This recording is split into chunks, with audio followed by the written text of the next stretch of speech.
What is going on, everyone? Welcome back to a brand new Football Manager 2016 video here on this channel, and today, yet again, it's going to be another player experiment video for a player that could potentially be moving back to a former club. It's Romelu Lukaku, who's potentially going to be moving from Everton to Chelsea for a fee believed to be in the region of £60 million to join up with Antonio Conte and his first season at Chelsea. In these type of videos, I give the player 3 seasons to prove themselves and see exactly how they do. We look at the stats, we look at the team stats, we look at their value, see if they actually improve their value over the 3 years. If you want more Football Manager or football related content, be sure to hit that subscribe button before we jump into this video. Be sure to drop a like as well on this video, that would be much appreciated. But let's jump 1 year into the future and see exactly how Lukaku does in his first season at Chelsea. Okay, so we are 1 more year into the future. As you can see on screen right now, there is Lukaku. This is Chelsea's tactics page, so by the looks of things, he did start for them for the majority of games, as he is in the starting 11 for this final Premier League game that they did play. They lost 3-1. I don't know who it's against. We will look into that. But let's firstly go to Lukaku. So at the minute, it says he's £24.5 million in value. Let's go to his stats and see exactly how he done in his first season back at Chelsea. As you can see, 28 league appearances, 6 goals and 2 assists with a 6.71 average match rating. Them appearances, if I break them down for you, 17 of which were starts and 11 from the substitute bench. As I said, 6 goals, 2 assists, no player of the match performances whatsoever from Lukaku in the Premier League. At least he didn't actually get any for Chelsea. I'll come on to that in a minute. He did get 1 internationally, but as for Chelsea, he also made 2 appearances from the off in the cup, 1 coming off the bench. He scored a goal and has a 6.80 average match rating. Didn't play any continental football because, as you know, Chelsea did not qualify for any continental football last season, so there was none for them. As for international, he actually played very, very well. 6 appearances, 7 goals for Belgium, and a player of the match performance, a 7.40 average match rating, which is significantly higher than the average match rating he was getting at Chelsea. That's probably the form you'd expect him to replicate, especially with the transfer fee that's being rumoured of around £60 million. You probably want more, towards 7.4, especially from a Chelsea standpoint. Let's take a look and see if he got injured during this time. So he did actually pick up 2 injuries this season. He has a 3-week hamstring injury at the beginning of October, so beginning of the season pretty much, and then right towards the end of the campaign in May, he picked up a bruised head, which kept him out for 6 days. Both injuries actually came in training, so none were as a result in a match. Let's take a look. Let's just see if they've offered him any new contracts. So no new contract. It's still the same contract that he's on. Let's take a look at how Chelsea done as a whole. So if we go to Chelsea, here we are, competitions and senior squad. So the media predicted them to finish 3rd in the BPL, but they done no such thing. They finished in 7th place, a whole 21 points behind eventual winners Arsenal. Again, they were a long way behind Man United, a long way behind Tottenham. They were only 7 points behind 4th place Liverpool. They were 4 points behind 5th place Leicester City, and only 3 points behind Manchester City on 70 points. Let's just take a more detailed look at that. So they did lose quite a few games, to be fair, 11 games, too many for Chelsea, and especially a lot of them home games. They shouldn't be losing at home to Hull, should not be losing at home to West Brom, should not be losing at home to Leicester, even though Leicester did finish above them. Leicester done the double over them, so did Manchester United, so very impressive results for both of them teams. Bournemouth, Middlesbrough, West Ham to an extent. I'll probably just go with Bournemouth and Middlesbrough away from home. They should not be losing them games either, in my opinion. One thing that's just caught my eye, Everton got relegated. Being a Liverpool fan, that's great news, but we're not here for Everton, we are here for Chelsea and Lukaku. Having said that, Lukaku has links to Everton, so that's my reason for referencing that. It's not just because I'm a bitter red, it's because Lukaku did play for Everton. As for the FA Cup, they were knocked out in the 3rd round, so the first round they entered the tournament by Peterborough United. Very, very disappointing that for Chelsea. I'll take a look at that in just a moment. Arsenal went on to win that tournament. Newcastle won the Capital One Cup, even though they were in the Championship. But as for Chelsea, they were knocked out in the 4th round by Manchester United. Let's take a look at this FA Cup. Actually, well, it's probably easier to go through Chelsea's schedule. If we take a look, FA Cup, so they were away to Peterborough and lost 1-0. They fielded a relatively weakened team, to be fair. You know, Lukaku did he come on? No, he was subbed off in the 35th minute. Oh yeah, red card. I was going to say that's very strange because he didn't pick up an injury, but someone got sent off, so maybe that's why they did go on to lose that game. But even still, you'd expect them to probably still get it over the line, especially the difference in quality. The United game, they lost 2-1 at home. Lukaku did actually get on the score sheet, but it was Zlatan Ibrahimovic getting 2 goals for United, so you can't really do anything about that. Was there any sticky patches? They had quite a decent run here, 6 games unbeaten from, you know, the beginning of January, or well, end of January more to the point of the end of February, with some tough games in there. Liverpool at home, Tottenham away, you know, Stoke, Sunderland. They're not the most difficult games, to be fair. Let's go back to the Premier League though and take a look at past positions. Just Chelsea will get up here. So yeah, from match day 20 onwards, they stayed in what position? 7th. They stayed in 7th position for the entirety. They were actually pretty low down. They were in 18th after 2 games, climbed quite up, went back down, went up. It was pretty much like what Chelsea were this season by the looks of things.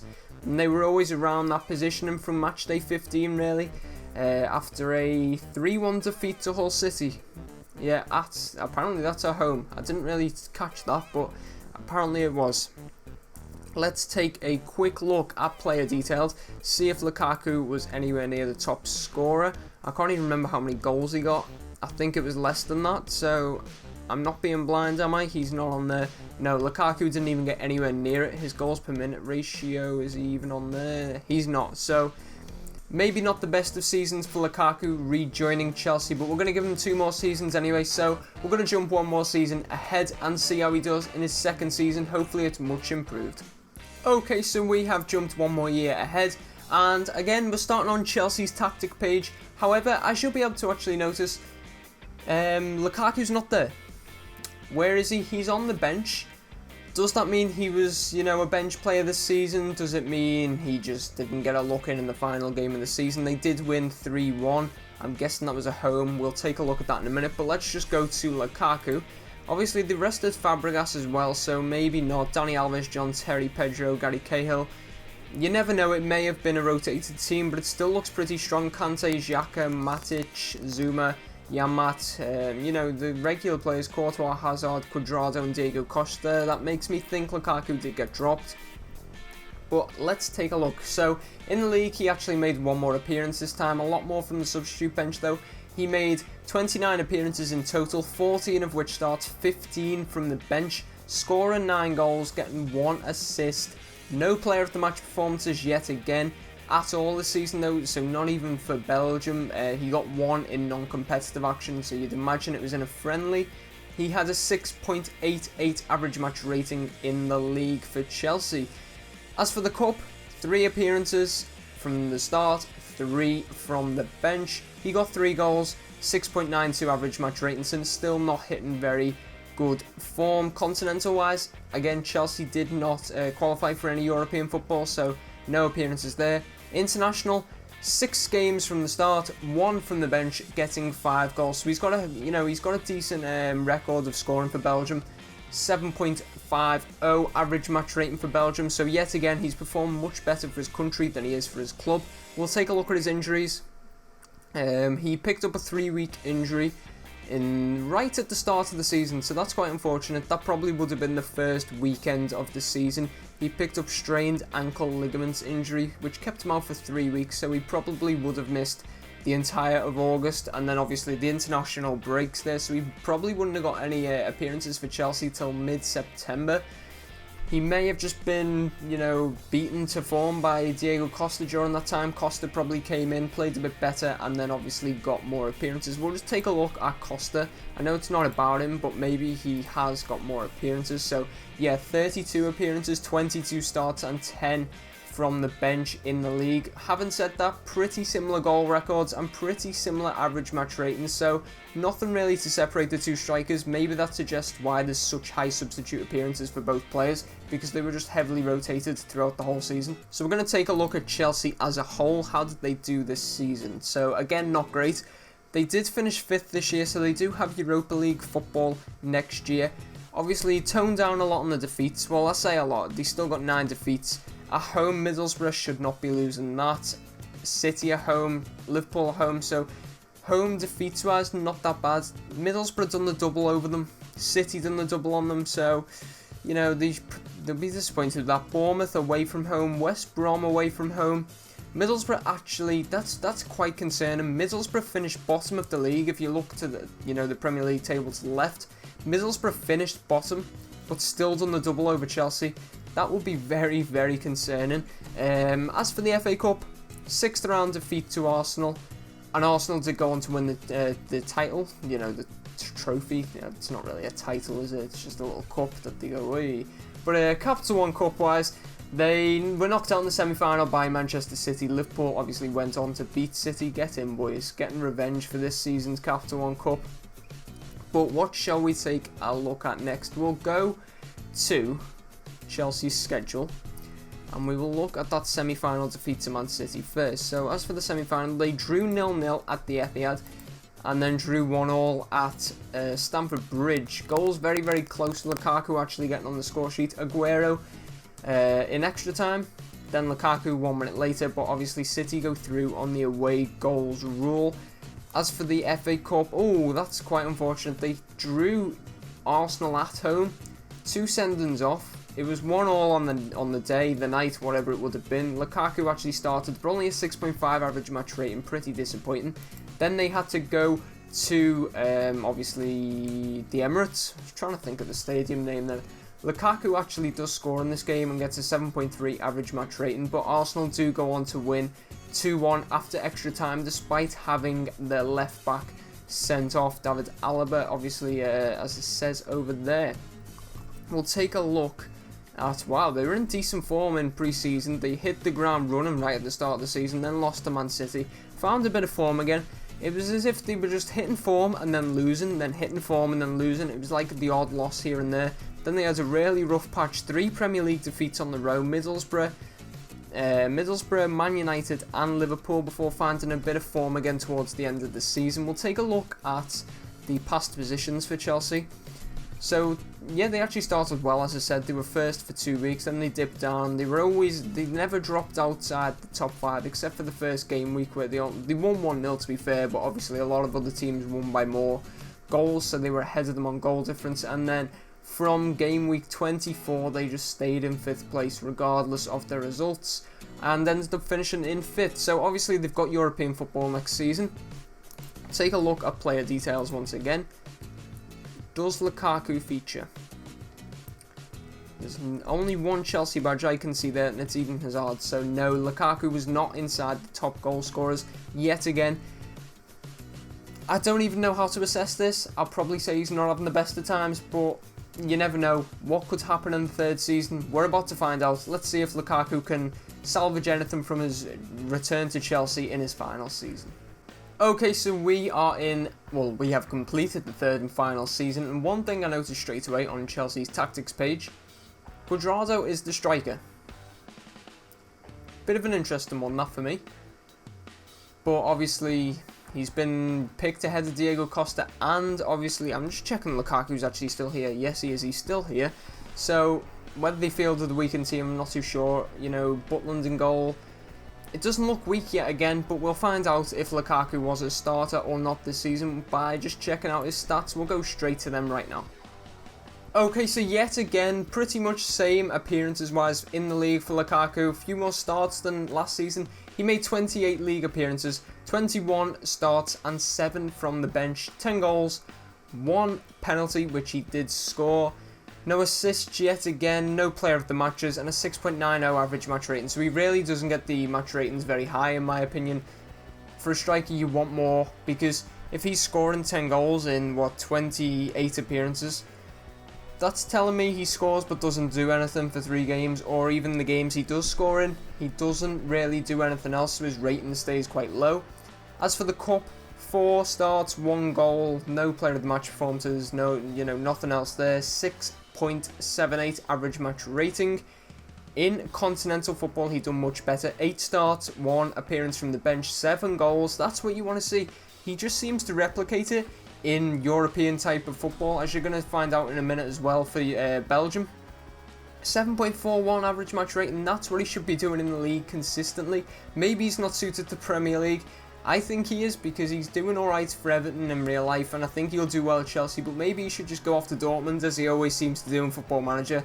But yeah, let's just move on quickly to Belgium, touch on them. 5 starts, 6 goals, 2 assists, 1 player of the match performance, 8.16 average match rating. That's the potential this guy has. That's what he should be doing consistently, week in, week out in the Premier League, and he will be Chelsea's #1 striker.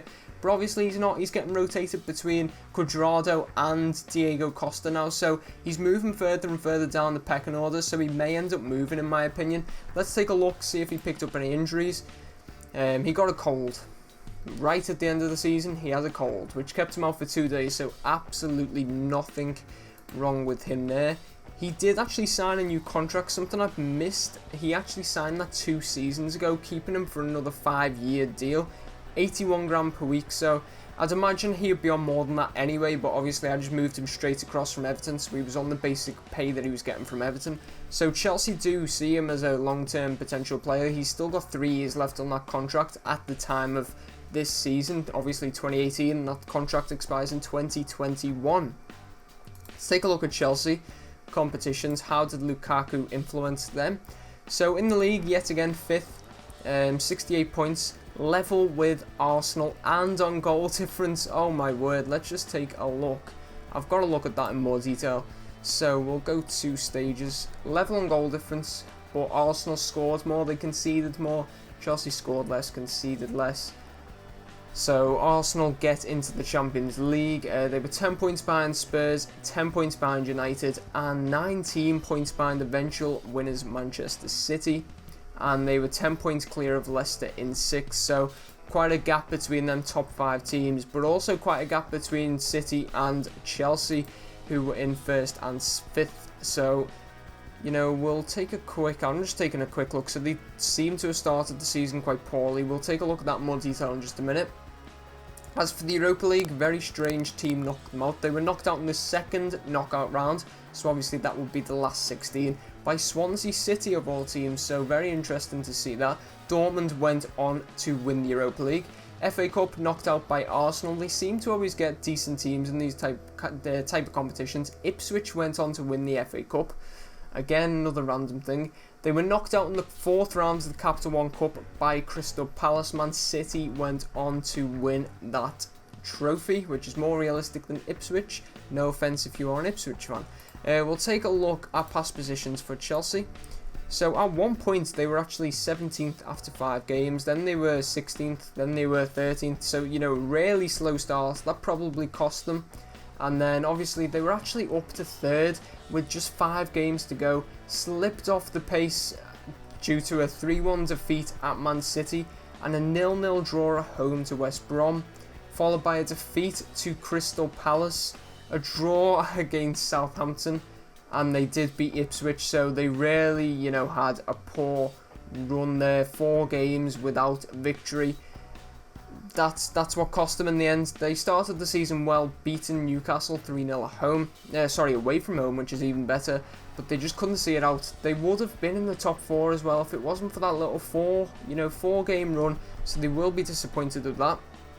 We shall take a look at player detail to see if Lukaku broke into these top goal scorers. Hazard did, Lukaku didn't. So yet again, pretty poor in my opinion. Lukaku should be right up there, and he usually is if he stays at Everton or if he moves to Dortmund like he always seems to do in Football Manager. We'll just go to Lukaku and go on his page. His value is 25 million, so it's not changed at all really over 3 seasons.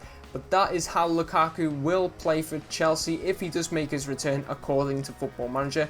As I said at the start of this video, if you like these type of videos, like any football related content, be sure to drop a like, comment, and subscribe to the YouTube channel for much more than this. Also, there'll be a link down below to my Twitch live stream. That'll be in the description. Just go down to the description, click more or whatever it is. It'll open up and read everything, because there is a lot of great information in there, trust me. I'm not just saying it because it's mine. There's a lot of things you can do down there.